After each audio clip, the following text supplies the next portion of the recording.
प्रभु रामचंद्र जितेबाला बनरे थिले सीता माँ को प्रबल शोष कला। जुआड़े देखिले जलाशय प्रभु रामचंद्र पाइलेनी। वनदेवी के स्मरणा कले। हठात गोटे मयूरटे उड़ी उड़ी आसी पहुंचला। कहला प्रभु जलाशय मु देखी मो सांगे अच्छु किंतु गोटे फरक है मुझे भी उड़ी उड़ी आपण जी चली चली बाट काले आपण भूली जीवे। तेणु मयूरटी कौन कला अधीन असमय अऋतुरे तार गोटे गोटे मयूर पुछ पकई पकई चलला।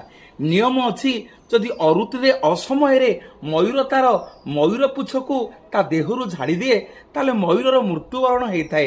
आज प्रभु रामचंद्र मयूरटी गोटे गोटे गोटे गोटे मयूर पुछ पकई पकई जलाशय निकट को जाई मृत्यु सांगे संग्राम कला। सेठी प्रभु को कहला प्रभु जी जगतर तृष्णा मेटाइबा वाला जगतर शोष मेटाइबा वाला मुझे तांकरी शोष मेटाइबा तांकरी काम लगी। प्रभु रामचंद्र सेठी मयूर को कथा दौरान ए जन्म